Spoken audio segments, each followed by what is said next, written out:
Hello everyone, Kundan this side and मैं आप सभी का स्वागत करता हूँ इस ऑप्शन सीरीज़ के नए वीडियो में। लास्ट वीक मैंने 1.2 CR की पोजीशन डाली थी एंड मुझे 1.3 लाख का लॉस हुआ सिर्फ और सिर्फ 2 दिन में। बट फिर भी मैं आप लोगों के साथ ये वीडियो शेयर कर रहा हूँ क्योंकि मेरा इस सीरीज़ का पर्पज़ ये नहीं है कि मैं आप लोगों को सिर्फ प्रॉफिट्स दिखाऊं। इस सीरीज़ का पर्पज़ ये है कि इर्रेस्पेक्टिव ऑफ आउटकम जो मेरे ट्रेड्स के लॉजिक है, जो मेरी लर्निंग है, वो मैं आप लोगों के साथ शेयर करूँ, चाहे वो प्रॉफिट हो चाहे लॉस हो, क्योंकि लॉसेस से भी हमें बहुत कुछ सीखने को मिलता है। इसी वजह से मैंने ट्यूसडे को, जिस दिन मुझे लॉस हुआ, ट्यूसडे को ही मैंने प्रॉपर ऑर्डर बुक, चार्ट और लॉजिक के साथ मैंने वीडियो रिकॉर्ड कर लिया था ताकि जब सैटरडे को वीडियो आया तो उसमें वो मैं क्लिप ऐड कर सकूं। उसके अलावा लॉसेस हुए, फिर मैंने कोई ज़्यादा ट्रेड्स लिए नहीं थे टिल द फ्राइडे। कल फिर से मैंने एक पोजीशन बनाई फ्राइडे को एंड मैं 315 लॉट यानी वही 1.2 1.3 CR के आसपास की फिर से मैं पुट्स बेच के गया हूँ निफ्टी में। एंड वो पुट्स क्यों मैंने बेची, उसका क्या लॉजिक था, मेरे टारगेट्स क्या हैं, मेरे ROI क्या हो सकती है इस ट्रेड में जो अभी नई ट्रेड है, वो सारी चीज़ें हम डिस्कस करेंगे। वीडियो थोड़ा लंबा होगा क्योंकि इसमें मैंने जो पिछले ट्रेड के लॉसेस हुए हैं उसकी लर्निंग, क्या लॉजिक था, कहाँ एडजस्टमेंट मैंने किए, क्या ट्रिगर पॉइंट्स थे, वो भी डिस्कस करा हुआ है। एंड ये जो नए ट्रेड्स मेरे लिए हुए हैं इसमें क्या लॉजिक लगा, क्या टारगेट्स होंगे, कैसे स्टॉप लॉस होगा, क्या एडजस्टमेंट होंगे, वो भी मैं डिस्कस करूंगा। लेकिन अगर आप लोगों को सीखना है तो सीखने को बहुत कुछ मिलेगा, इस बात की मैं गारंटी दे सकता हूँ। वो रियल प्रैक्टिकल ट्रेडर से सीखने को जरूर मिलेगा, तो वीडियो को एंड तक देखना।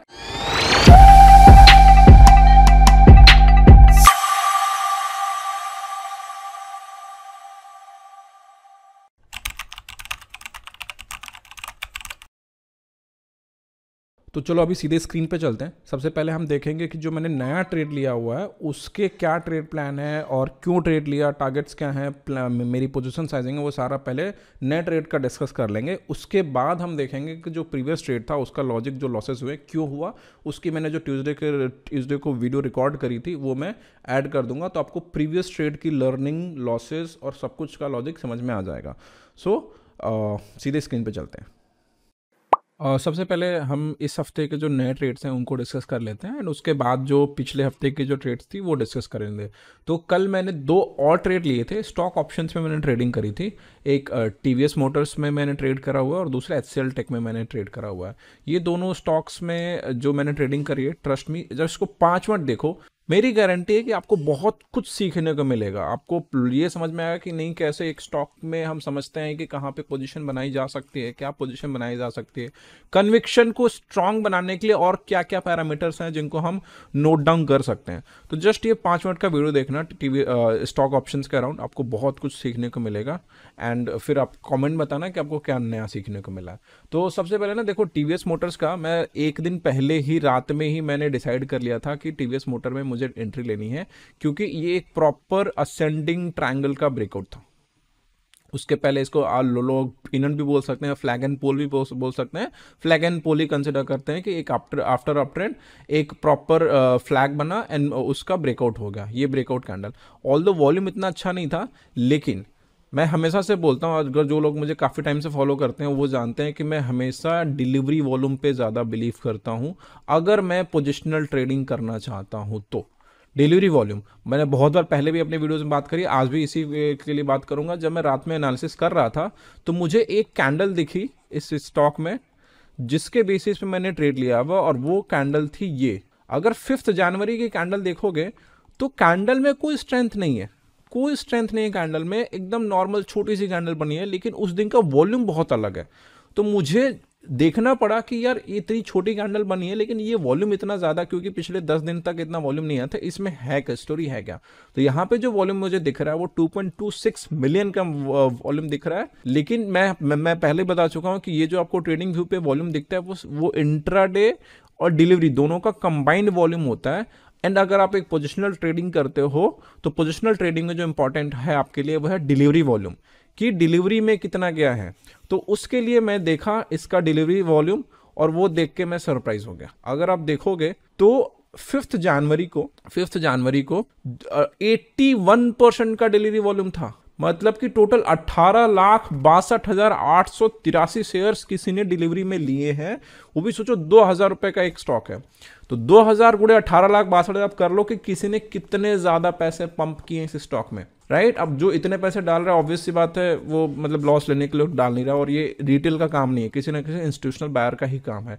तो दिस इज द कैंडल जिसके वजह से मुझे बहुत हाई कन्विक्शन आया कि इस ट्रेड में इस स्टॉक में आने वाला टाइम में थोड़ी अपसाइड रैली आ सकती है। टीवीएस मोटर में जो ब्रेकआउट का कैंडल है मुझे बहुत सही मिला।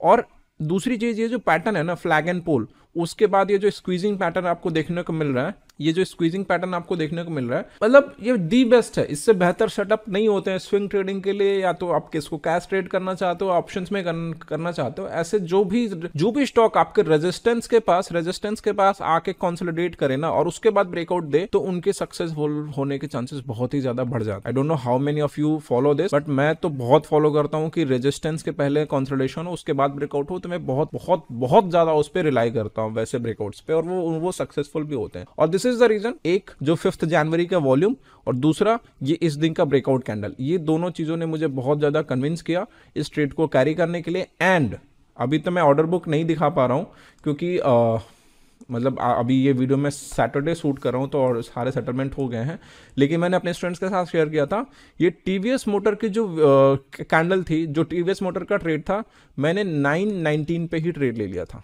919 मतलब मार्केट खुलने के 4 मिनट बाद ही मैंने 4 लॉट मैंने टीवीएस मोटर के 2000 की पुट बेच दी। मार्केट जब मैंने ट्रेड लिया उस टाइम पे अगर हम टीवीएस मोटर का 5 मिनट का चार्ट देखें तो मार्केट खुलने से ही गिरा, मार्केट खुलने से ही एक बड़ी कैंडल बनी, बट स्टिल मैं कन्विंस था। तो मैंने इस कैंडल के 5 मिनट में ये जो कैंडल बनी है यहाँ पे, मैंने यहीं पे ट्रेड बना लिया। और इस टाइम पे अराउंड 2080 के आसपास शेयर चल रहा था, 2080, और मैंने 2000 की नीचे की 2000 की पुट मैंने सेल कर दी 4 lots with a hedge. Obviously hedge मैंने जो ले रखा है वो आप देख सकते हो कि 1900 का मैंने हेज ले रखा है। इसका अगर हम पे ऑफ की बात करें, ये रहा इसका पे ऑफ ग्राफ। टोटल जो मेरा कैपिटल डिप्लॉयड है वो 2 लाख रुपए ही है, बट मैंने इसको 2.5-3 लाख पे पोजीशन साइजिंग करी हुई है।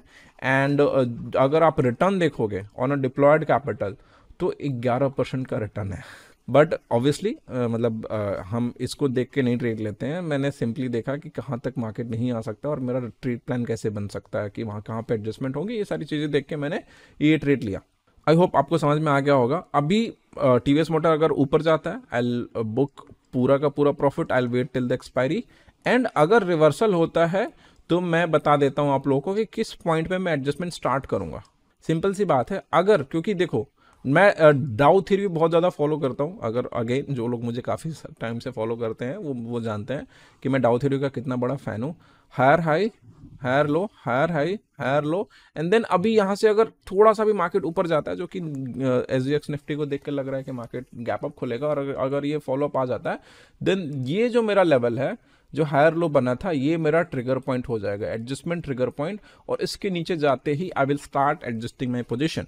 और यहाँ तक मतलब अगर मैं ये लेवल पकड़ूँ जो कि है अराउंड 2060 के आसपास, if I am not wrong, हाँ 2062, तो 2062 पे जब मैं एडजस्टमेंट करूंगा तो मुझे ऐसा कोई लॉस भी नहीं होगा। देख सकते हो कि अराउंड 2062 पे अराउंड मुझे जो लॉस दिख रहा है 1400-1500 रुपये का दिख रहा है, और वहाँ पे मैं एडजस्टमेंट करना स्टार्ट करूंगा तो ज़्यादा लॉसेस होंगे नहीं फिलहाल जो मेरा प्लान है। तो ये मेरा ट्रिगर पॉइंट है। एंड अगर ऊपर जाता है तो I might roll up to maximise the profits. That's वो देखा जाएगा कि मार्केट कंडीशन कैसी रहती है। एंड जो मैंने सुबह में एंट्री ली, एंड सुबह में एंट्री लेने के बाद आई वाज वेटिंग कि अगर टूटे तो कुछ मैं और एडजस्टमेंट करूं, बट मतलब मार्केट आने को कंसिडर किया, और डे एंड पे जो रैली आई है ना भाई साहब, मजे ही आ गए बस। ठीक, अब यहाँ पे आप देखोगे कि प्राइसेस थोड़े सही नहीं दिख रहे हैं। आई डोंट नो वाई, कुछ तो ग्लिच है ब्रोकर का कि प्राइसेस मतलब ये ट्रेड जो है टीवीएस मोटर का ठीक ठाक प्रॉफिट में है, ठीक ठाक प्रॉफिट में आप एवरेज प्राइस देख सकते हो। लेकिन यहाँ पे आई डोंट नो वाई क्यों इस वाले पुट की प्राइसेस सही नहीं दिख रहे हैं। लेकिन अगर आप ऑप्स्ट्रा पे देखोगे तो दिस इज ये जो पोजीशन है वो 5700 रुपये प्रॉफिट में चल रही है। तो ये अभी मतलब 5000 आ रहे हैं on a deployed capital of 2 lakh पे, मतलब अभी भी मैं काटू 2.5-3% निकाल रहा हूँ, लेकिन नहीं मतलब मेरे को पूरा निकाल के जाना है इसमें से। तो आई होप टीवीएस मोटर का ट्रेड प्लान आपको समझ में आ गया होगा। बाकी अगर इसके अराउंड कोई डाउट हो तो आप कमेंट में पूछो, मैं ज़रूर उस क्वेरी को सॉल्व करूंगा। जो हमारा अगला ट्रेड है वो है HCL टेक का।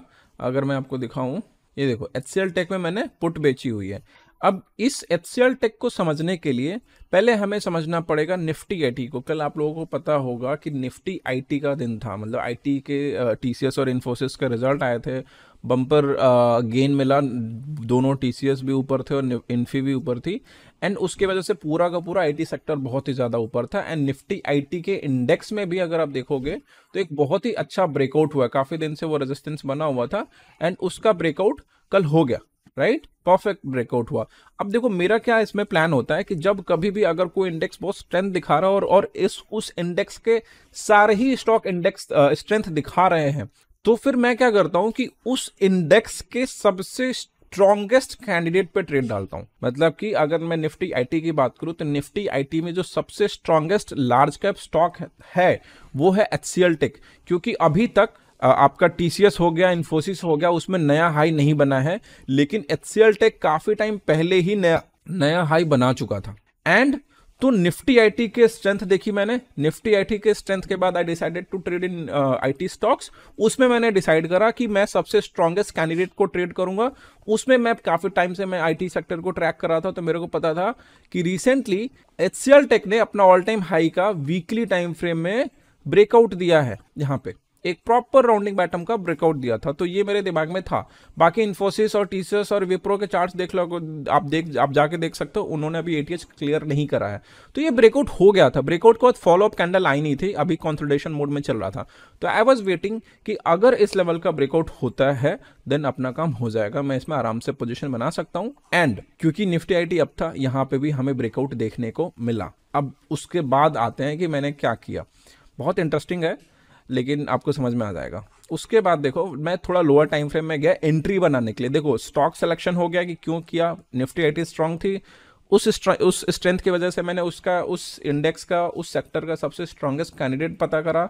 उस स्ट्रांगेस्ट कैंडिडेट पता करके ऐसा नहीं कि मुंह उठा के सुबह आकर ट्रेड डाल दिया, नहीं, जब मैं देखा तब तक ये कैंडल्स बन चुकी थी, मतलब ऑलमोस्ट मुझे ये रियलाइज होगा 10 साढ़े 10 बजे के आसपास कि हाँ, मतलब सारा प्रोसेस करने में, निफ्टी आईटी को देखने में, सारे स्टॉक्स का, क्योंकि और भी मेरे ट्रेड्स चल रहे थे कुछ थोड़े थोड़े, तो यहाँ पे मैंने डिसाइड किया।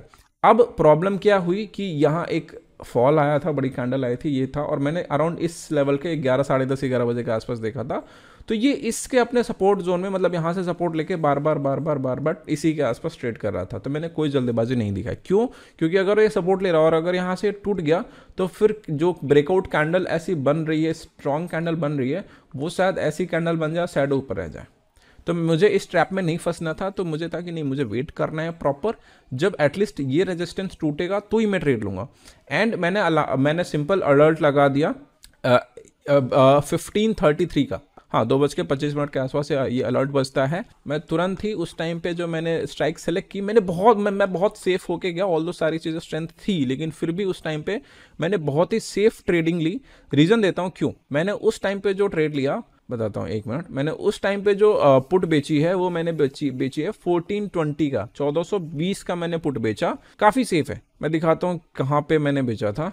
अगर हम इसके डेली टाइम फ्रेम में जाएं तो अगर हम देख सकते हैं कि 1420 आता है इसके नीचे, मतलब एकदम ही सेफ प्ले करके गया था। रीज़न क्या है उतना सेफ जाने का, क्योंकि अभी इस रेजिस्टेंस के ब्रेकआउट पे तो मैंने ट्रेड ले लिया, इस रेजिस्टेंस के ब्रेकआउट पे मैंने ट्रेड ले लिया इसके, लेकिन इसके ऊपर भी एक रेजिस्टेंस है, तो मेरा ये था कि अभी इसके ऊपर मैं थोड़ा सेफ प्ले करके जाता हूँ, दूर एकदम ही स्विंग लो पे मैं बेच के जाता हूँ, और अगर ये कटता है तो फिर मैं फिर से एक उस पुट को रोल अप कर दूंगा।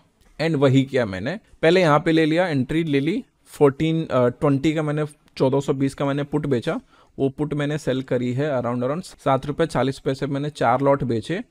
एंड थोड़ी ही देर बाद इसने ब्रेकआउट दिया यहाँ पे, और ये जो पैटर्न बना था, ये कप एंड हैंडल, ये रहा कप और ये रहा इसका हैंडल, बहुत ही स्ट्रांग पैटर्न माना जाता है कप एंड हैंडल, अगर आप चार्ट पैटर्न जानते हो तो मुझे ये यहाँ पे ब्रेकआउट मिला, और जैसे ब्रेकआउट मिला मैंने अपने पुट को रोल अप किया। अगर आप देखोगे तो ब्रेकआउट के बाद, आफ्टर ब्रेकआउट, मैंने इसको क्लोज करा है, ऑल्दो इसमें ज़्यादा डीके आया नहीं था टेक्निकली देखा जाए तो, ये ₹7.40 मैंने ₹7 पे ही क्लोज करा। एंड उसको एग्जिट करने के बाद मैंने 1460, मतलब ₹40, और मैंने 1420 से 1460 का ₹11 का 11.6 पे 11.6 पे मैंने पुट बेची। अब यहाँ पे थोड़ा मार्जिन इशू आ रहा था, तो 4 लॉट यहाँ पे थे, तो बाद में मुझे 3 लॉट ही मिला, थोड़ा, क्योंकि उस टाइम तक मैं अपने निफ्टी के भी ट्रेड्स ले चुका था। ये जो 1020 लॉट मैंने निफ्टी के पुट्स बेचे हैं, तो मार्जिन का थोड़ा इशू आ रहा था। ये 16-17 लाख का अकाउंट है, तो वहाँ पे मैंने 3 लॉट HCL टेक में मैं बेच के गया। अब इस यहाँ पे अब और ये रहा इसका ट्रेड प्लान, मतलब इसका एडजस्टमेंट। इसमें मुझे अराउंड 21,000 मिलने हैं। मतलब आरआर गंदा है, मैंने पुट्स रोल अप नहीं करे क्योंकि मैं ज़्यादा डेबिट नहीं देना चाह रहा था ट्रेड में।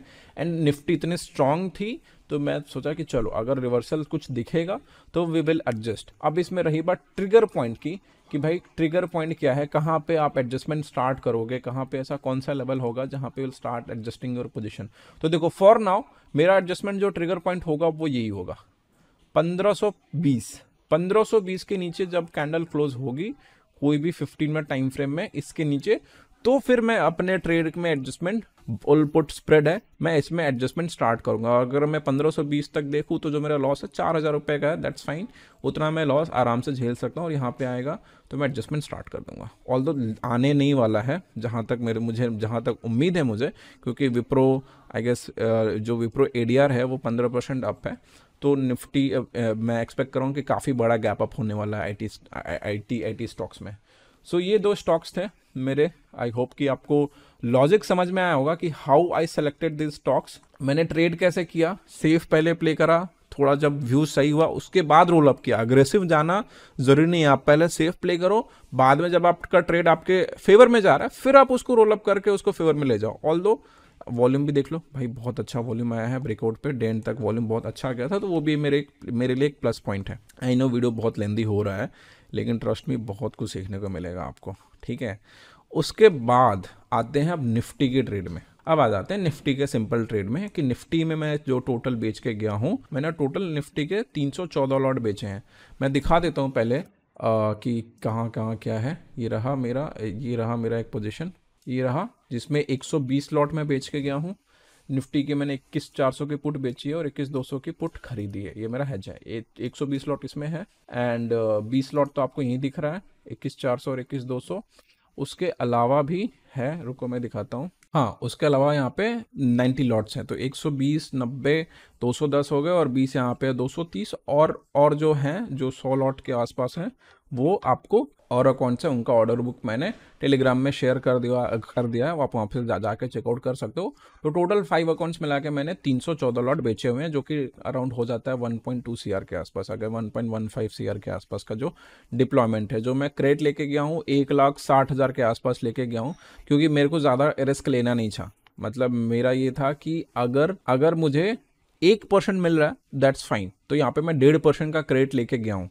एंड मैं इतना सेफ प्ले करके गया हूँ। अगर आप देखोगे ना, यहाँ पे ब्रेकआउट हुआ, काफी दिन से इस रेजिस्टेंस को ब्रेक नहीं कर पा रहा था, वहां से बड़ी बड़ी रेड कैंडल्स बन रही थी, सप्लाई जोन था, लेकिन कल ब्रेकआउट हुआ। ऑल्दो निफ्टी IT का बहुत बड़ा हाथ है इस ब्रेकआउट में, IT ने इतना सपोर्ट किया, इस वजह से निफ्टी में भी एक ऑल टाइम हाई एक नया बना 22,000 हम देख रहे हैं, 22,200 22,600 का मेरा टारगेट है आने वाले मे बी बजट से पहले। 22,600 हम देख सकते हैं, राइट। यहाँ पे मैंने सिंपल फ्लैग एंड पोल का हिसाब से मैंने टारगेट निकाला हुआ है।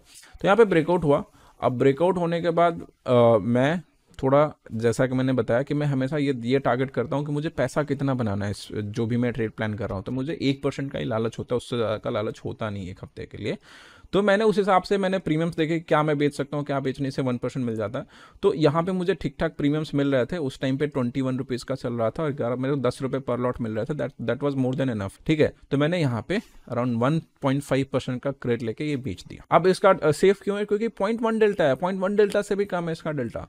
तो वो भी मेरे लिए एक सेफर पॉइंट था कि अगर मैं बहुत अग्रेसिव जाके अगर ये बेच देता हूँ कि 700, तो हल्का सा भी 100-150 पॉइंट भी फॉल आएगा ना, तो अपने को तकलीफ हो सकती है। तो इतना ही बेचो जितना खाना है और जितना आपको चाहिए, और वो अगर सेफ्टी के साथ हो जा रहा है तो और अच्छी बात है। मंडे को खुलते ही अपने को ठीक ठाक प्रॉफिट आ जाना है, इसमें से जो उम्मीद करता हूँ मैं, राइट। तो फिलहाल सिंपल, ज़्यादा इसमें कुछ लॉजिक नहीं है। 0.1 का डेल्टा बेचा, ब्रेकआउट हुआ था, अच्छा ब्रेकआउट हुआ था, इस वजह से मैंने इसमें एंट्री ले ली। सेफ्टी क्या ध्यान रखे, 21,400 की पुट बची कि अगर इन केस ऑफ रिवर्सल तो ये सपोर्ट रहता है। और इसी वीकली एक्सपायरी 4 दिन बचे हुए, तो अपना काम हो जाए ना, अपने पैसे बन जाने चाहिए इस ट्रेड में। तो जो लॉस हमने पिछले हफ्ते किया 1.3 लाख का, वो 1.6 लाख का इसमें टोटल क्रेडिट है, तो वो लॉस रिकवर हो जाना चाहिए। एंड रही बात एडजस्टमेंट्स की, तो एडजस्टमेंट्स मैं सिर्फ और सिर्फ तभी करूँगा जब मार्केट इस लेवल के नीचे आएगा, अगर मार्केट 21,800 के नीचे आता है तो आई will start adjusting my position and उस हिसाब से अपने ट्रेड को मैनेज करके देखते हैं कि कहाँ तक निकलता है। तो ये हो गया मेरे नए ट्रेड के एनालिसिस, जिसमें हमने सबसे पहले टीवीएस मोटर्स की बात करी, क्यों ट्रेड लिया, डिलीवरी वॉल्यूम चेक किया, ब्रेकआउट चेक किया एंड सारी चीजें मैंने प्रॉपर लॉजिक दिया कि कहाँ पे एडजस्ट कर सकते हैं, कितना प्रॉफिट बन सकता है, सारी चीजें। फिर हमने एचसीएल टेक हमने एग्जाम्पल देखा कि मैंने वो स्टॉक्स क्यों डिसाइड किया, निफ्टी आईटी के स्ट्रेंथ, फिर उसके बाद सारी चीजें मैंने प्रॉपर ट्रेड प्लान डिस्कस किया। फिर जो मेन मेरा पैसा लगा है वो निफ्टी पे लगा है, उसके मैंने पुट्स बेचे, सिफ्टी के साथ बेचा हुआ है, मतलब स्पॉट से 500 पॉइंट दूर का पुट बेचा हुआ, और ब्रेकआउट के ऐसा नहीं कि हर रोज हर हफ्ते जाके आप पुट बेच सकते हो, नहीं, मैं नॉन डायरेक्शनल ट्रेडिंग ही करता हूं। लेकिन जब मुझे दिख रहा है कि डायरेक्शन है मार्केट में, ब्रेकआउट हो रखा है, तो मैं नॉन डायरेक्शनल ट्रेड में क्यों बैठूं, मैं कोई ऐसी स्ट्रैटेजी में कॉल बेचना ही क्यों है, राइट। तो इस चीज को ध्यान में रखते हुए मैंने सिर्फ और सिर्फ पुट बेच के गया हूं एंड देखते हैं क्या होता है मंडे मार्केट में, ठीक है। तो आई होप आपको ये वीडियो से बहुत कुछ सीखने को मिला होगा। अब जो आप अगली क्लिप देखोगे वो देखोगे जो पिछले हफ्ते के जो मेरे ट्रेड्स थे, जहां पे मैंने पिछले फ्राइडे को मैंने जो वीडियो डाली थी, उस वीडियो में जो लॉसेस हुए, 1.3 लाख का लॉस हुआ है, उस वीडियो के जो लॉसेस हुए हैं उस ट्रेड में, उसका प्रॉपर एनालिसिस कि मैंने क्या एडजस्टमेंट करी, किस लेवल पे एडजस्टमेंट्स करी, मार्केट ने कैसे सरप्राइज किया, और मैंने वहां पे बताया कि मार्केट, मैंने फ्राइडे डाला, मंडे को 275 पॉइंट का फॉल आया, फिर ट्यूसडे को 140 पॉइंट का गैप अप आया, फिर वहां पे धड़ाम से मार्केट आधे घंटे में 200 पॉइंट गिर गया। ये सारी चीजें करने के बाद भी अगर आप 1% के लॉस में निकलते हो, आईवी स्पाइक भी 7% अप थी, तो वो कैसे करा, क्या करा, और जो भी ऑर्डर बुक है मैं लाइव शेयर कर रहा था। आप अगली जो क्लिप देखोगे वो प्रीवियस ट्रेड के एनालिसिस देखोगे। सबसे पहले देख लेते हैं कि हमने जब ट्रेड डाला था उसके बाद मार्केट में मूवमेंट कैसी आई है, एंड देन उसके बाद हम एडजस्टमेंट की बात करेंगे। तो देखो, मैंने फ्राइडे को ट्रेड डाला था यहाँ पे जब मार्केट था अराउंड 315 के आसपास, एंड उसके बाद अगले दिन मार्केट थोड़ा ऊपर गया। यहाँ पे एक तरह से अगर आप देखोगे ना, तो ये रेजिस्टेंस का ब्रेकआउट हुआ, मैं एक लाइन ड्रॉ कर देता हूँ, तो आप देखोगे कि वहां पे भी एक छोटा सा ट्रैपिंग हुआ, इट लुक्स लाइक कि प्रीवियस डे का हाई ब्रेक हुआ, एंड देन वहां से अगेन मार्केट गिरा। कोई दिक्कत नहीं थी, मैं ट्रैप में नहीं फंसा एंड आई वेटेड। यहाँ पे आया, मेरा ट्रिगर मैंने बताया भी था कि मेरा ट्रिगर पॉइंट ये था, तो मेरे को कोई दिक्कत नहीं थी, मैं बैठा रहा, फिर ऊपर गया, कोई इशू नहीं। I was in profit of 0.5% in a day, मतलब अगले ही दिन में 0.5% के प्रॉफिट में बैठा था ट्रेड में, एंड कोई दिक्कत नहीं थी। लेकिन उसके बाद जो फॉल आया एंड उसने प्रॉपर डाउ थ्योरी फॉलो किया, एंड मेरे जो टेक्निकल एनालिसिस की जो स्किल है उसने मुझे बहुत हेल्प किया। ट्रेड डालने के अगले ही दिन आप देखोगे तो 270 पॉइंट की one way down side rally, and सबसे वर्स्ट पार्ट कि +7% आईवी इंडिया विक्स जो था वो अप था। तो 270 पॉइंट की फॉल आ जाए और इंडिया विक्स आपका 7% अप हो जाए और आपका जो ट्रेड है वो स्लाइटली निगेटिव वेगा है, तो वैसे कंडीशंस में आपको लॉसेस होने फिक्स हैं if you are setting in a non directional trade. अगर आप एक नॉन डायरेक्शनल ट्रेड में हो और ऐसी 270 पॉइंट की रैली डाउन साइड या किसी भी साइड में और आईवी बढ़ने के साथ साथ, और खासकर आप वीकली बाय वीकली कंडीशन में हो, ट्रेड में हो, तो फिर वो तो मुझे भी दिक्कत हुई, बट हाँ, थोड़ा सा जो डाउ थ्योरी ने और ये प्राइस एक्शन की रीडिंग ने मुझे हेल्प किया, एंड जो मुझे लॉसेस हुए वो उतने बड़े नहीं हुए जितना मैं एक्सपेक्ट कर रहा था। एंड जैसा कि मैंने बताया था कि मैं एडजस्टमेंट्स भी बताऊंगा, तो देख लो अराउंड 10-19 तक मैंने कोई एडजस्टमेंट नहीं करी थी, तो मैंने लिखा भी था I have not done any adjustments till now, ठीक है। आईवी उस समय 4.3% अप थी और ट्रिगर पॉइंट्स अपने ट्रिगर पॉइंट्स भी मैंने अपडेट करे थे।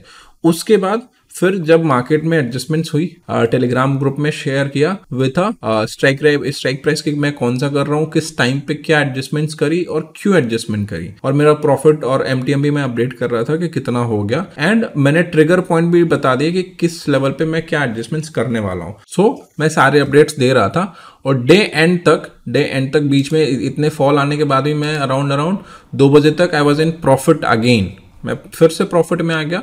बट फिर भी डे एंड तक अगर आप देखोगे तो मैंने डे एंड में जो अपडेट दिया है उस अपडेट में मेरे को 0.3% का लॉस था, मतलब कि 270 पॉइंट की फॉल, 7% की आईवी की स्पाइक, और ये सारी झेलने के बाद मैं 0.3% के लॉस में बैठा था। अब एक चीज जो है, अगर आप लोग मेरा फ्राइडे की वीडियो जाके देखोगे तो उसमें जो हमने 600 पॉइंट्स की रेंज ट्रेड करी थी, एंड 600 पॉइंट्स की रेंज ट्रेड करने में 2.7% का क्रेडिट था। अब जनरली होता है क्या कि जब आप मल्टीपल एडजस्टमेंट्स, यहाँ 3 बार एडजस्टमेंट कर चुका था, ठीक है, पुट रोल करी, फिर पुट रोल करी, कॉल रोल, मतलब 3-4 एडजस्टमेंट्स हो चुके थे। तो जब भी हम एडजस्टमेंट करते हैं ना, तो हमारे क्रेडिट थोड़े कम होते हैं, 2.7 से 2.5 हो जाएंगे, या इवन 2% भी हो जाएंगे अगर आपने टाइम पे एडजस्टमेंट नहीं करा या एडजस्टमेंट कहीं पे कोई गलती हुई तो। बट सबसे अच्छी चीज़ क्या हुई कि उस दिन मैं सेम 600 पॉइंट्स की रेंज में 3% क्रेडिट मैं मेंटेन करके गया, क्योंकि मैंने सारे ही एडजस्टमेंट टाइम पे करे, कुछ ट्रिकी एडजस्टमेंट्स भी करे कि कॉल सेल को पहले रोल डाउन कर दिया, उसमें मैंने प्रॉफिट कलेक्ट कर लिया, बट जो मेरी बाइंग कॉल थी वो थोड़ी बाद में करी, 50-60 पॉइंट मार्केट और गिर गया तब करी।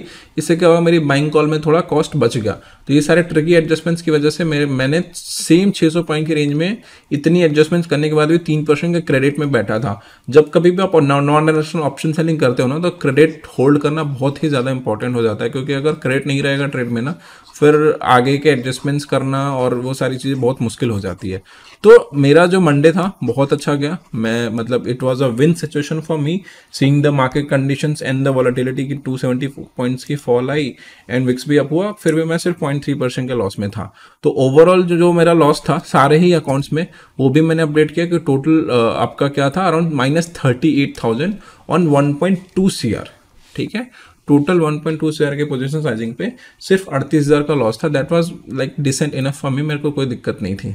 नेक्स्ट डे जो आज हुआ वो प्रॉब्लम थी। अब देखो होता क्या है ना कि जब कभी भी मार्केट इतनी बड़ी फॉल हो जाए और मार्केट की क्लोजिंग है ना एकदम लो पे हो, तो आपको ये लगता है कि अगले भी दिन गैप डाउन ही होगा। अगर हम डेली टाइम फ्रेम के कैंडल देखें यहाँ पे मंडे की, तो आप देख सकते हो कि ये पिछले 2-3 दिन में जो भी गेन हुआ था सबको ही उसने कवर अप कर दिया था। इतनी बेरिश कैंडल देख के आप अगले दिन गैप अप की एक्सपेक्टेशन तो नहीं ही करते हो, राइट। एंड मैं भी वैसा ही कुछ एक्सपेक्ट कर रहा था कि गैप अप तो नहीं होगा। सो मैं थोड़ा सा, मतलब मैं ये भी नहीं कहूँगा मैं बेरिश पोजीशन बना के गया था, मैं एक न्यूट्रल पोजीशन बना के गया था, क्योंकि जो क्लोजिंग हुई थी मंडे की वो 500 के आसपास ही हुई थी। तो मेरे पास जो सेलिंग लेग था नीचे 300, आई वाज कैरिंग 21,200 की पुट, एंड ऊपर साइड में आई वाज कैरिंग 21,800 की कॉल, ठीक है। ये 600 पॉइंट की रेंज में कैरी कर रहा था, और अगले दिन होता क्या है 144 पॉइंट्स का गैप अप। तो ये थोड़ा सा रहा कि नहीं, it was a surprise for everyone कि इतने फॉल के बाद ऐसे गैप अप्स जनरली होते नहीं है। बट फिर भी कोई बात नहीं, जब गैप अप हुआ ना तब भी मुझे कोई दिक्कत नहीं थी 0.3 का लॉस, क्योंकि आज एक चीज अच्छी हुई कि जब गैप अप हुआ उस टाइम पे आईबी वाज डाउन। देखो सीधे 3.5 से 4% आईबी डाउन हो गए 9:20 तक, और इसने मुझे हेल्प किया। और गैप, इतने बड़े गैप होने के बाद 150 पॉइंट का गैप अप होने के बाद भी सिर्फ जो लॉस हुआ था वो 0.3 0.4 चल रहा था, 0.4 से लेके 0.5, कोई दिक्कत नहीं है। एंड थोड़ा सा मेरे को मौका मिला, हल्का सा कैंडल नीचे आई, थोड़ा सा मुझे मौका मिला, बट गैप अप हो चुका था तो एडजस्टमेंट तो करनी थी, भले आईवी ने अपने को पेन नहीं दिया। तो मैंने अपनी 21,800 की कॉल को मैंने रोल अप करके 22,000 की कॉल पे रख दिया, एंड नीचे से जो 21,200 की पुट थी 21,700 का हो गया। So I thought, I was bullish कि मार्केट ऊपर जाएगा, गैप अप होने के बाद सस्टेन कर रहा है, एंड मैं थोड़ा क्वाइट बुलिश मेरा व्यू था, और उस व्यू के हिसाब से मैं अपनी पोजीशन बना करके गया। Market had some other plans and market ने यहाँ पे लो तोड़ दिया। अब जनरली होता क्या है कि एक बेरिश डे, फिर बेरिश डे होने के बाद एक गैप अप हुआ, गैप अप होकर थोड़ी देर मार्केट ऊपर रहा या साइडवेज रहा, और फिर एक डे लो कटता है ना, तो फिर we expect a gap fill. हम क्या एक्सपेक्ट करते हैं कि यार इतना बड़ा जो गैप आया ना इसमें फिल जरूर आएगा, ये गैप अब फिल करने को जा रहा है। सो मार्केट में टच एट दिस लेवल, ये एक गैप थ्योरी जब आप पढ़ोगे तो उसमें भी थ्योरेटिकल टेक्स्ट में भी यही चीज मेंशन है, राइट। सो अब जब ये लो टूटा, सो उस टाइम पे मेरी जो 22,000 की कॉल थी उसको मैं वापस से 21,900 पे ले आया, एंड फॉर्चुनेटली मैंने पुट को भी नीचे किया 21,400 से 300 पे, राइट। अब देखो ट्रैपिंग, देखो फॉलो अप कैंडल, एक और कैंडल, ठीक है। आई वाज हैप्पी कि कोई दिक्कत नहीं है। नाउ मैं 600 इज माई सेंटर पॉइंट, कोई दिक्कत नहीं है। 600 पे रहेगा, कंसोलिडेशन होगा, मैं पैसे बना लूंगा, हल्का सा नीचे भी आएगा 40-50 पॉइंट 600 से, तो कोई दिक्कत नहीं होगी। बट अगले ही मोमेंट फ्यूरियस अपसाइड मूव। अब यहाँ पे मूव जब आने लगी थी ना, तो यहाँ पे जब ये मूव आई थी तो ये आईवी स्पाइक के साथ आ रही थी। इंडिया वेक्स जो फॉल आया था वो धीरे धीरे ऊपर जा रहा था, मतलब आईवी राइज कर रही थी। अगर आप इंडिया वेक्स का देखोगे चार्ट, मैं भी दिखाता हूँ, अगर आप इंडिया वेक्स का चार्ट देखोगे तो आप देख सकते हो कि आफ्टर 945 ये धीरे धीरे आईवी राइज करने लगी थी। तो ये जो फ्यूरियस मूव आई, और ये मूव भी अगर आप देखोगे तो लो बना था 21,595 के आसपास और 709, मतलब 100 पॉइंट की मूव तुरंत ही आ गई, राइट। एंड अगेन जब ये डे हाई कटा तो आई थॉट कि यार इतना फॉल आ गया, मतलब लो कट गया, फॉल आ गया, बट फिर भी बायर्स यहाँ से ऊपर लेके जा रहे हैं। इट मीन्स कि मार्केट थोड़ा बुलिश रहने वाला है। यहाँ से मार्केट तो नीचे नहीं आएगा, क्योंकि अगर नीचे आना होता तो वो आ जाता नीचे, बट यहाँ से एक हैवी बाइंग आई है तभी इतनी फ्यूरियस मूव आई है। एंड यहाँ पे आई डिड अगेन एडजस्टमेंट्स 21,900 को 22,000 एंड पुट को वापस से भी 100 पॉइंट ऊपर। उसके बाद मस्त साइडवेज मार्केट 1.5-2 घंटे का, एंड उसमें कोई दिक्कत नहीं आई मेरा, मतलब जब ये फ्यूरियस मूव आया ना उस टाइम तक मेरा जो MTM था 0.6% से लेकर के 0.7% तक टच कर गया था इजीली। एंड कुछ अकाउंट में 0.6 था, कुछ अकाउंट 0.7 था। मेरे एडजस्टमेंट बस मैं टाइम पे कर रहा था तो वो थोड़ा सा एक मेरे लिए राहत वाली चीज़ थी। 0.6 0.7 उस टाइम पे आई डिसाइडेड कि यार 1% टच होगा, I will exit my loss without fighting the market. ये मेरा एक सिस्टम रूल है, क्योंकि इस स्ट्रैटेजी में मैं जनरली 1% वीक का ट्राई कर रखता हूँ।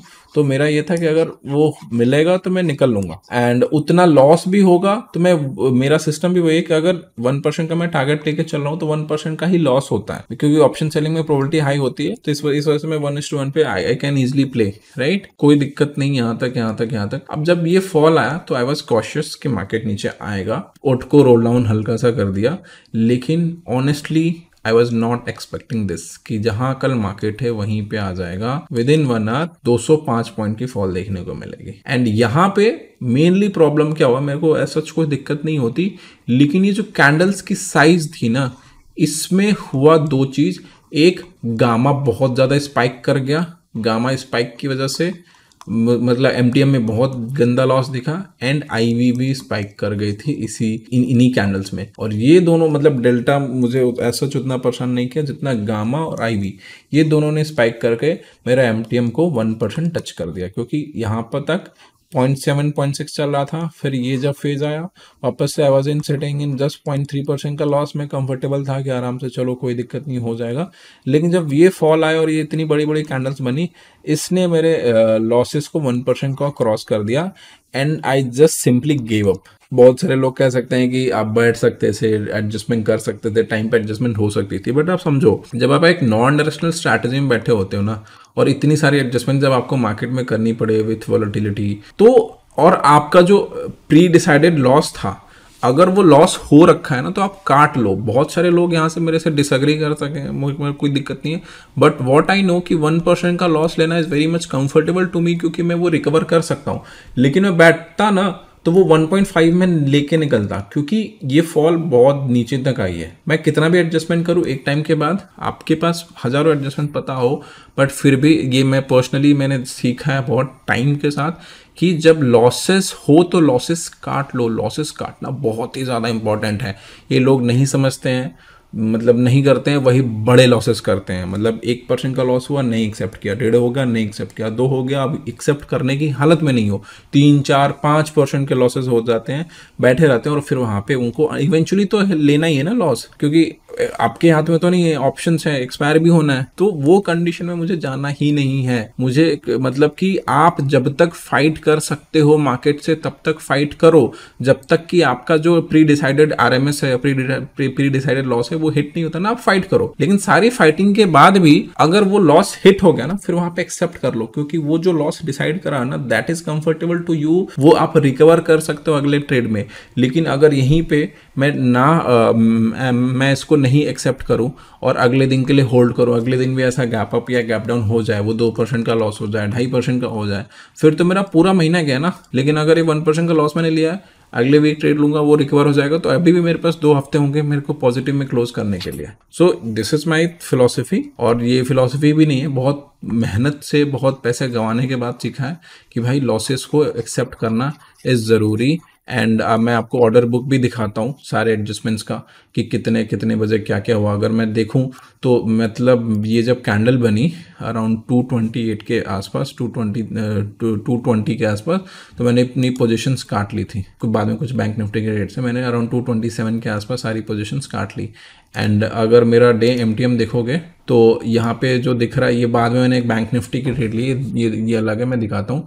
टोटल जो मेरे को लॉसेस हुए हैं सारे ही अकाउंट्स में मिला के वो 1,28,975 रुपीज़ के हुए हैं। अगर आपको कैलकुलेट करना है तो ये जो लॉसेस हैं आप इनको कैलकुलेट कर सकते हो, ठीक है। ये टोटल मेरे लॉसेस हैं। एंड ये जो लॉसेस है मेरे को अराउंड 1.1% का हुआ, और ये जो टोटल लॉसेस है वो 1.1% का है ऑन अ टोटल कैपिटल। सिर्फ और सिर्फ इस अकाउंट में थोड़ा सा मैं ज़्यादा लॉस लेके गया हूँ, मतलब 1.2% का लॉस हो गया। एक्चुअली ये बड़ा अकाउंट है, अराउंड 44 लॉट्स इसमें गए थे ना, तो बड़े अकाउंट्स में जब मार्केट ऑर्डर मारते हो तो स्लिपेजेस आते हैं। तो स्लिपेज की वजह से, क्योंकि मल्टीपल ऑर्डर्स हैं और ऑर्डर स्लाइसिंग भी हो रही थी, तो बड़े ऑर्डर्स होते हैं, बड़ी क्वांटिटी होती है, तो स्लिपेज 1 रुपये 1.5 रुपये तक भी चला जाता है। और जब छोटे क्वांटिटी होती है तो ज़्यादा स्लिपेज नहीं आता है। तो ये आपका 45 लाख का अकाउंट है, उसमें मेरे को ये लॉस हो गया 1.2% के आसपास। बाकी इसमें ये 20 लाख का अकाउंट है, 1% से कम है। ये आपका 10 लाख का अकाउंट है, इसमें भी 1% से कम है। ये आपका 35 लाख का अकाउंट है, इसमें भी 1% से कम है। और आपका ये 15 लाख का अकाउंट है, इसमें भी 1% से कम ही है। तो सारे अकाउंट्स में मैंने 1% से कम के लॉसेस लिए। इस अकाउंट में थोड़ा सा लॉस इंक्रीज हो गया, but that was because of slippage. ऐसा नहीं कि मतलब इसमें मैंने ऑर्डर ठीक जगह ठीक टाइम पे काटा था, जैसे मेरा 1% का एमटीएम दिखा, बट वो जिस टाइम पे मैंने काटा उस टाइम पे इतना गामा और इतना ब्रूटल मूव्स आ रहे थे कि वो स्लिपेज में थोड़ा निकल गया, राइट। उसके बाद तो ये रहा बस मेरे ट्रेड की कहानी। But personally if you ask me कि कुंदन आपने पहले वीक का ट्रेड डाला और उसमें ही आपको लॉसेस हो गए, but personally it's a win situation for me, क्योंकि मैंने ट्रेड के अगले ही दिन 270 पॉइंट का फॉल सरवाइव करा, 7% की आईवी स्पाइक सरवाइव करी, अगले दिन का 140 पॉइंट्स का गैप अप सरवाइव करा, 2 बार ट्रैपिंग सरवाइव करके भी मैं 0.3-0.4 के लॉस में बैठा था। So that is win for me as a non directional trader, और एक ऐसी स्ट्रैटेजी जहां पे अनडिफाइंड रिस्क है। जनरली आप अगर स्ट्रैडल या स्ट्रैंगल ट्रेड करते हो, स्ट्रैडल में बैठे हो या स्ट्रैंगल में बैठे हो, तो इतनी मूव के पे फट जाएगा, क्योंकि ये अनडिफाइंड रिस्क के साथ होता है। मेरी भी स्ट्रैटेजी जो थी वो भी अनडिफाइंड रिस्क के साथ भी थी, बट इतनी वोलेटिलिटी के बाद भी मैं 0.3-0.4 के लॉस में बैठा था। तो it's a win situation for me. Favour में नहीं हुआ, कुछ चीजें आपको लॉसेस होते हैं, it's a part of the process. मैंने अपने प्रोसेस को फॉलो किया, लॉस हुआ कोई बात नहीं, हम इसको अगले हफ्ते रिकवर करने की कोशिश करेंगे, जबरदस्ती नहीं, कर ही लेंगे। अगले हफ्ते भी लॉस होगा, हम एक्सेप्ट कर लेंगे। There is no rigidity, market से सुप्रीम कोई भी नहीं है, मार्केट से बड़ा कोई नहीं है। मार्केट अगर आपको दिखा रहा है कि आपको लॉस हुआ है तो लेना सीखो, लॉसेस एक्सेप्ट करना सीखो। तो दैट्स इट। उसके बाद जस्ट छोटे थोड़े, मैं जब भी ऐसे वीक के लॉसेस हो जाते हैं तो मैं छोटे छोटे ट्रेड्स लेता हूँ just to mitigate some losses, या थोड़ा सा लॉस को रिड्यूस करने के लिए। तो मैंने 2 ही अकाउंट में मैंने ट्रेड लिया। एक अकाउंट में ये है, तो इसमें भी अगर मैं, ये बैंक निफ्टी में ट्रेड है, तो अगर मैं बैंक निफ्टी की बात करूँ तो इसमें भी 7,000 का प्रॉफिट चल रहा है, एंड इस अकाउंट में भी। एंड एक अकाउंट ये है, इसमें मैंने ये जो 44 लॉट्स मैंने डाले थे उसका है, तो इसमें भी मैंने वापस से फिर ये बैंक निफ्टी का ट्रेड डाला। तो इसमें भी अगर मैं देखूं तो 9,691 का प्रॉफिट चल रहा है। अराउंड 70 लॉट्स इसमें है एंड 60 लॉट्स, मतलब टोटल 130 लॉट की मैंने रेशियो बनाई है। अगर आप देखोगे it's a plain call ratio, expiry कल ही है। सो मैं एज्यूम कर रहा हूँ कि अगर कल मार्केट खुलता है और मार्केट खुलने से हल्का सा भी, मतलब यहाँ से 100-150 पॉइंट भी ऊपर जाएगा, तो आई वॉज गेटिंग 0.5-0.6% का रिटर्न, जो कि कंफर्टेबल है, मैं उसको ले लूंगा। मैं यहाँ पे अगर इस अकाउंट में जो जिसमें मेरे 33,000 के लॉसेज हुए हैं उसमें से अगर मैं 15,000 रुपये निकाल लूँ तो मेरा जस्ट 0.5 का लॉस रह जाएगा। तो जनरली मेरे को जब कभी भी लॉसेस हो जाते हैं वीक में, तो ये एक मेरा मतलब हमेशा ही एक, मतलब ऐसे ही जस्ट एक सेफेस्ट स्ट्रैटेजी है जो 0.5-0.6% मेरे को दे जाती है। यहाँ पे अब आपको दिखेगा कि Kundan but there is a loss on down side, but कोई बात नहीं, गैप अप होगा, ब्लू लाइन बहुत इंप्रूव होगी रहेगी। बट आप ये कह सकते हो कि कुंदन डाउन साइड में तो यहाँ पे लॉस है, बट कोई बात नहीं, मैं इसको कभी भी जो 47,700 है इसको मैं एग्जिट करके 47,600 पे बैठ सकता हूँ, और जैसे ही मैं इसको करूँगा जो मेरा डाउन साइड का लॉस है वो प्रॉफिट में कन्वर्ट हो जाएगा। बट मैं ये अभी नहीं करना चाहता था डे एंड पे, क्योंकि अगर गैप अप होता है तो फिर से ये T+0 लाइन अपने को तकलीफ दे सकती है। तो मैं कल आराम से वेट करूंगा, गैप अप हो जाएगा 10 साढ़े 10 बजे, थोड़ा मार्केट का डायरेक्शन मिल जाएगा तो ही मैं रोल डाउन करूंगा, और अगर ऊपर रहा तो 0.5 0.6 के प्रॉफिट में मैं निकल जाऊंगा। So that's it for today. I hope कि आपको वीडियो समझ में आई होगी, लॉजिक समझ में आए होंगे। मार्केट बहुत वोलेटाइल था आज, मतलब मैं ट्विटर खोला सबके ही लॉसेस, कोई 4% का लॉस लेके बैठा है, क्योंकि this fall was not expected bye anyone. I hope आपको इस वीडियो से ज़रूर कुछ सीखने को मिला होगा। अगर सीखने को मिला तभी वीडियो को लाइक करना, अगर नहीं मिला तो कोई बात नहीं। एंड इस चैनल को सब्सक्राइब ज़रूर करें, मुझे थोड़ा मोटिवेशन मिलेगा। ऐसा लगा कि आप लोग प्यार दे रहे हो तो मैं ऐसे और वीडियोज़ ले आऊँगा। एंड अपने फ्रेंड्स एंड फैमिली के साथ भी शेयर करें जो ट्रेडिंग कर रहे हैं, जिनको ट्रेडिंग सीखना है, एंड सारी चीज़ें। एंड मोस्ट इंपॉर्टेंट, टेलीग्राम से ज़रूर जुड़ो, क्योंकि वहाँ पर जो मैं नए ट्रेड लेता हूँ उसके जो एडजस्टमेंट्स हो गए, ऑर्डर बुक हो गया, लॉजिक हो गया, मैं वहाँ शेयर करता हूँ। तो जो नए ट्रेड्स आप यहाँ वीडियो में देख रहे हो ना, उसको आप ट्रैक कर पाओगे एंड तक कि क्या एडजस्टमेंट्स करी और क्यों एडजस्टमेंट्स करी। तो फ्री है, लिंक आपको डिस्क्रिप्शन में मिल जाएगा, आप ज़रूर जुड़ना। उसके अलावा इंस्टाग्राम पे जुड़ो, वहाँ पे मैंने एक सीरीज स्टार्ट करी है 30 दिन की, जहाँ पे ऑप्शन लर्निंग फ्रॉम स्क्रैच, कैसे सीखें, क्या क्या बुक्स हैं, क्या टूल्स यूज़ करने होते हैं, वो सारी चीज़ें मैं एक वीडियो, एक रील रोज़ में शेयर कर रहा हूँ। तो वहाँ भी ज़रूर हमें फॉलो करें। ट्विटर पे आप हमसे जुड़ सकते हैं, जहाँ पे मैं प्राइस एक्शन के अराउंड डेली बेसिस पे कुछ ना कुछ चार्ट शेयर करता रहता हूँ। तो अगर आप प्राइस एक्शन के कीड़े हैं तो ज़रूर जुड़ें। एंड मिलते हैं कल एक नए वीडियो में, जहाँ पे जो लोग कैश मार्केट में इंटरेस्टेड हैं उनके लिए 3-4 ब्रेकआउट स्टॉक्स मैं डिस्कस करूँगा। एंड उन सारे स्टॉक्स का जो ट्रेड प्लान है, entry, exit, stop loss, target, सब कुछ with Nifty and bank Nifty के एनालिसिस। सो मिलते हैं कल एक नई वीडियो में, तब तक के लिए हैप्पी ट्रेडिंग।